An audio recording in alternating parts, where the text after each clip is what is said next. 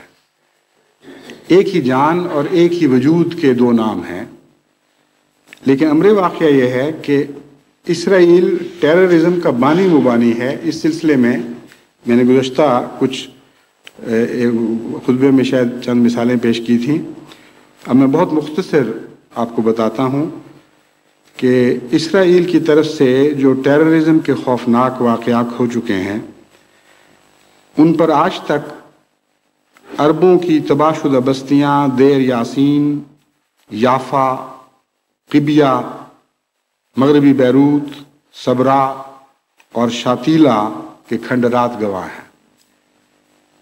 اتنے ہولناک مظالم ان بستیوں پہ کیے گئے کہ مردوں، عورتوں، بوڑھوں، بچوں کو دن دہاڑے آنکھوں میں آنکھیں ڈال کر ذبح کیا گیا، اور بڑے ظلم اور سفاکی کے ساتھ نیزوں میں پرویا گیا اور دوسرے طریقوں پہ ہلاک کیا گیا، اور ایک زندہ انسان، ایک زیرو وہاں زندہ نہیں چھوڑا گیا۔ ہزارہا ایسی بستیاں، ہزارہا اگر نہیں تو سینکڑوں ایسی بستیاں ہیں جنہیں کلیتاً زمین سے ملا دیا گیا، خاک سے ملا دیا گیا، کوئی ایک عمارت بھی کھڑی نہیں چھوڑی گئی۔ صرف 77 کے ایک حملے کے دوران 2.5 لاکھ فلسطینی بے گھر کیے گئے، اور یہ سارے امور ایسے ہیں جن کے متعلق مغرب خاموش ہے اور آنکھیں بند کر کیے ہوئے ہے۔ بس عرب ہوں یا دوسرے مسلمان ہوں، وہ حیرت سے دیکھتے ہیں کہ یہ کیا ہو رہا ہے، کیوں ایک طرف سے ظلموں کے انبار کھڑے کیے جا رہے ہیں، طوفان مچائے جا رہے ہیں، اور کوئی حس نہیں ہے مقابل پر، کوئی ایسا انسان نہیں ہے جو انصاف کے ساتھ ان کو اسرائیل کو مخاطب کر کے کہے کہ آج تم نے انسانی ظلموں کی تاریخ میں ایسے ابواب کا اضافہ کیا ہے جس سے انسانی ظلموں کی تاریخ کو شرم آتی ہے، لیکن ان سب ظلموں سے چشم پوشی ہوتی چلی جا رہی ہے۔ اس کی بہت سی مثالیں ساتھ ہیں، لیکن وقت کی رعایت سے میں ان کو پڑھ نہیں سکتا، اگر وقت ہوا تو بعد میں چھپ جائیں گی۔ وحشت و بربریت کی تاریخ میں اسرائیل کی طرف سے جو سیاہ ترین باب ہے اس کا اضافہ 1982 میں ہوا۔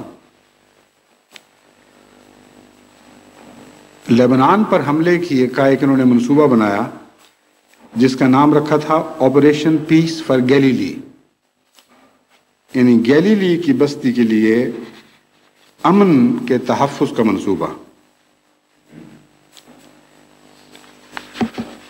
اس ضمن میں ڈیوڈ گلمور اپنی کتاب ڈسپوزیسڈ میں جو نقشہ کھینچتے ہیں اس کا خلاصہ یہ ہے کہ اسرائیل نے یہ جو منصوبہ بنایا گیلیلی سے متعلق، امر واقعہ یہ ہے کہ اس منصوبے کا لیے انہوں یہ بہانہ پیش کرتے ہیں کہ ہم نے اپنے تحفظ کے لیے لبنان کے جنوب سے فلسطینیوں کے حملے کی روک تھام کی خاطر اور ان کے مسلسل حملوں سے تنگ آ کر یہ منصوبہ بنایا۔ مصنف لکھتا ہے کہ حقیقت یہ ہے کہ اس 6 جون سے لے کر 6 جون نہیں، یہ میں تاریخ بتاتا ہوں آپ کو،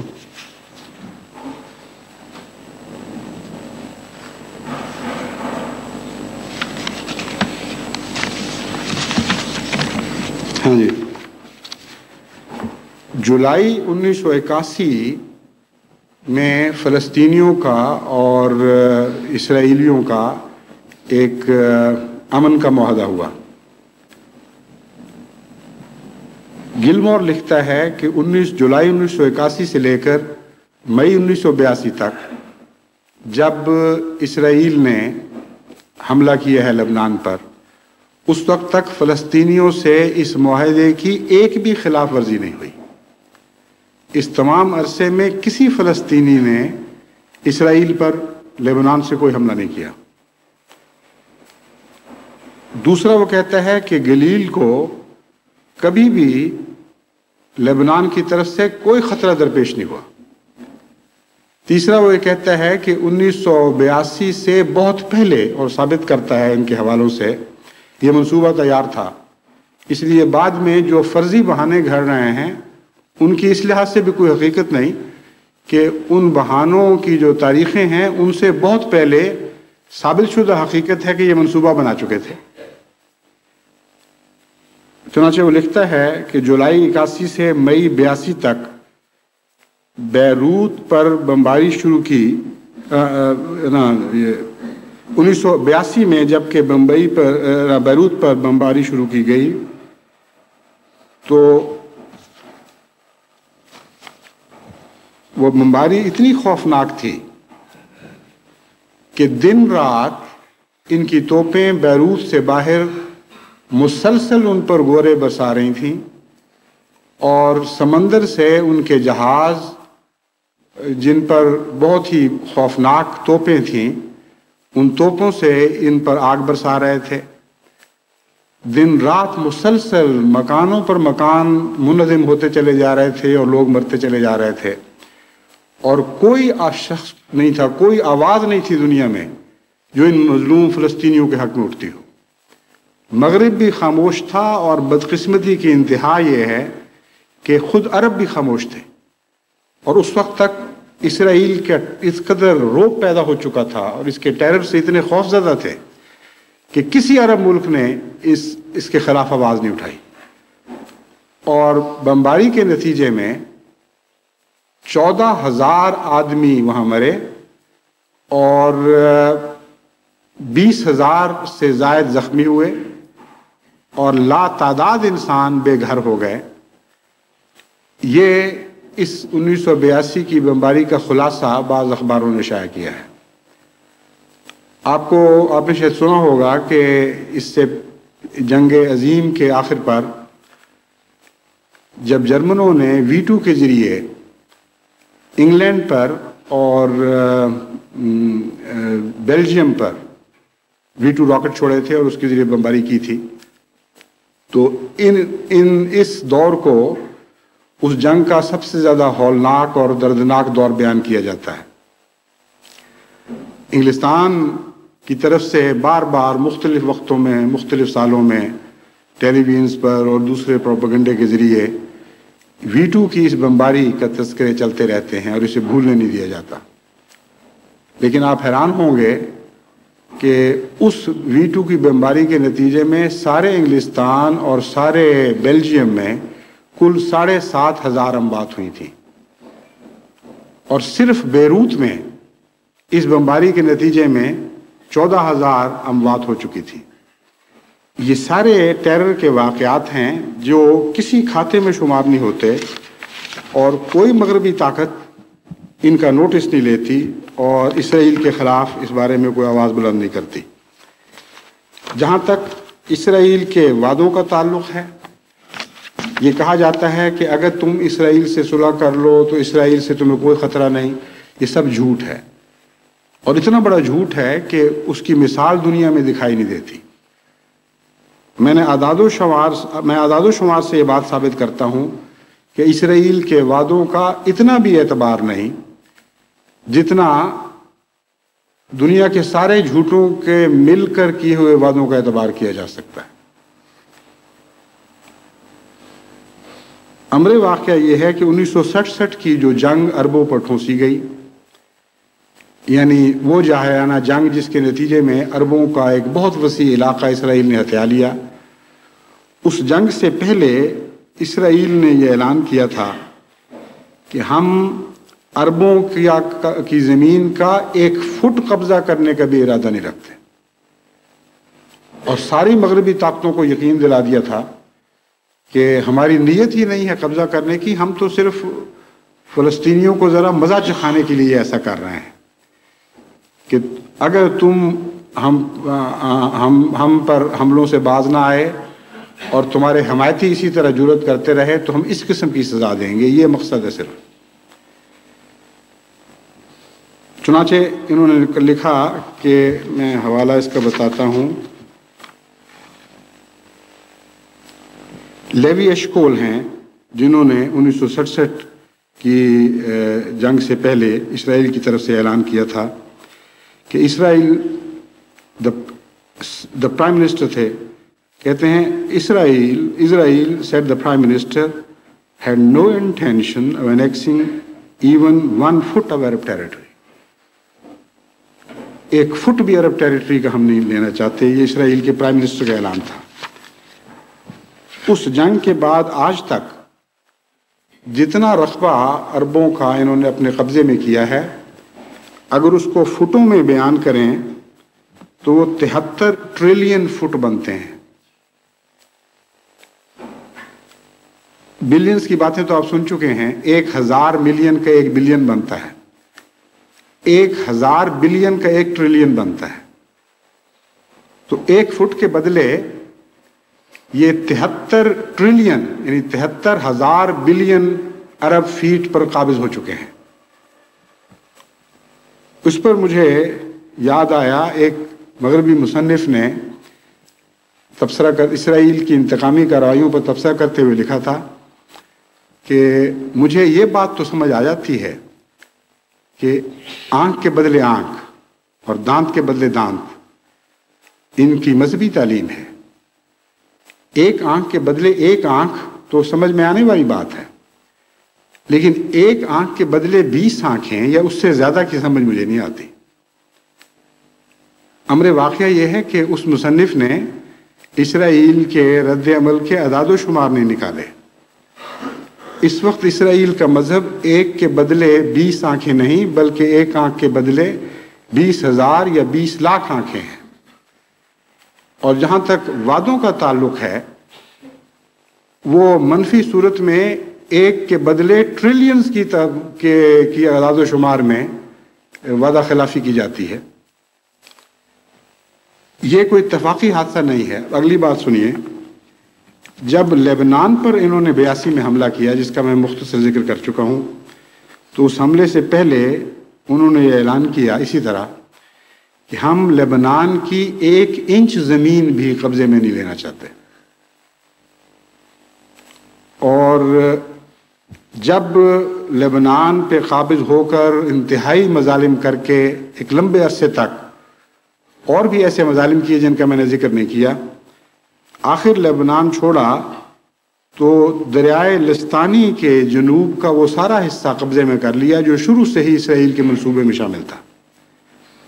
اور اس رقبے کا انچوں میں رقبہ 8 ٹریلین 830 بلین مربع انچ بنتا ہے. تو جب وہ کہتے ہیں ہم 1 فٹ بھی نہیں لینا چاہتے تو مراد ہوتی ہے ہم 23 ٹریلین لینا چاہتے ہیں. اور جب وہ کہتے ہیں ہم 1 انچ بھی نہیں لینا چاہتے تو مراد اس سے ہوتی ہے 8 ٹریلین 830 بلین زمین ہم لینا چاہتے ہیں. اس پر مجھے خیال آیا کہ تاریخ کا حساب لگا کے دیکھیں کہ جب اس میں تورات میں یہ تعلیم نازل ہوئی تھی کہ ایک کے بدلے آنکھ کے بدلے آنکھ اور دانت کے بدلے دانت، اس وقت سے اب تک کتنا وقت گزر چکا ہے. سیکنڈز میں کر کے دیکھیں تو پھر اندازہ ہوگا ان کی نفسیات کا کہ ہر سیکنڈ یہ اس انتقام کی کارروائی کے جذبے میں کتنا اضافہ کرتے چلے جا رہے ہیں. تو میں دیکھ کر حیران رہ گیا کہ تورات کی تعلیم کے نزول سے لے کر آج تک کم از کم اندازاً جو میں نے اندازہ لگایا ہے سالوں کو سیکنڈز میں تبدیل کر کے 6 ٹریلین 244 بلین 128 ملین سیکنڈ بنتے ہیں. اب آپ اندازہ کریں کہ حضرت موسیٰ کے زمانے سے آج تک 6 ٹریلین 244 بلین اور 128 ملین سیکنڈ کا عرصہ گزرا ہے، اور اس عرصے میں ان کی وعدہ خلافیوں کی نسبت کتنی بڑھ چکی ہے. 1 سیکنڈ کی رفتار سے بھی کئی گنا زیادہ رفتار سے یہ جھوٹ بول رہے ہیں، اور اسی نسبت سے ان کی انتقام کی تمنائیں بڑھتی چلی جا رہی ہیں.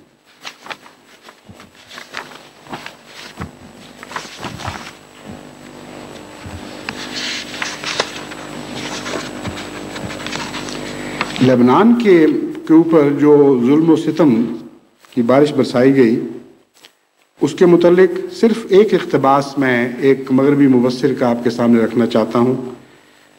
وہاں اس وقت کینیڈین ایمبیسڈر تھیوڈور آرکھنڈ تھے. انہوں نے اس بمباری پر تبصرہ کرتے ہوئے لکھا کہ اس بمباری کو دیکھ کر 1944 کی برلن کی بمباری یوں معلوم ہوتا تھا جیسے ایک ٹی پارٹی ہو رہی ہو. یعنی اگر بمباری یہ ہے تو برلن پر جو نہایت خوفناک بمباری کی گئی تھی 1944 میں، وہ اس کے مقابلے پر ایک ٹی پارٹی کی حیثیت رکھتی تھی.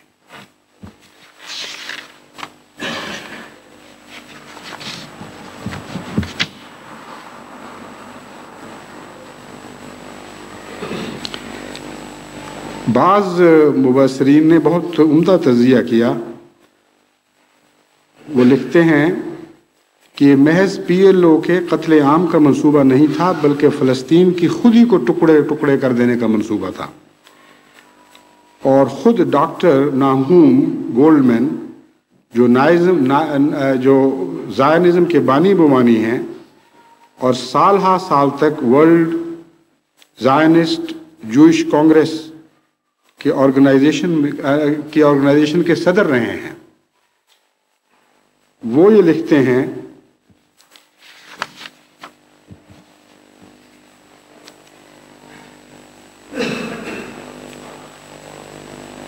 The apparent aim is to liquidate the Palestinian people. جو بھی ہمارے مقاصد ہمارے منصوبے تھے ان کا کھلا کھلا مقصد یہی تھا کہ فلسطینیوں کو تحلیل کر دیا جائے، ان کو صفحہ ہستی سے ناپید کر دیا جائے۔ فلسطین کے خلاف اس قوم نے جو ظالمانہ رویہ اختیار کیے رکھا ہے اور فلسطینیوں کے خلاف، اس میں فلسطینی لیڈرشپ کی کردار کشی نے بھی بہت ہی اہم کردار ادا کیا ہے۔ چنانچہ ایک مغربی مبصر لکھتے ہیں کہ ہمیشہ فلسطینیوں کی کردار کشی کرتے چلے جا رہے ہیں، یہاں تک کہ فلسطینیوں کو مخاطب بھی اس طرح کرتے ہیں کہ کبھی بھی ایسا نہیں ہوا کہ فلسطینی کا نام لیا گیا ہو اور کوئی تحقیر کا اور تذلیل کا لفظ استعمال نہ کیا گیا ہو۔ چنانچہ کہتے ہیں بعض دفعہ یہ کہنے کی بجائے کہ فلسطینیوں نے ایسا کیا، کہتے ہیں ٹیررسٹس یہ کرتے ہیں، اینیملز یہ کیا کرتے ہیں، باسٹرڈز ایک گندی گالی ہے وہ یہ کیا کرتے ہیں۔ اور بیروت میں عرفات کو ہٹلر کے بنکر میں بیٹھا ہوا عرفات بیان کرتے ہیں۔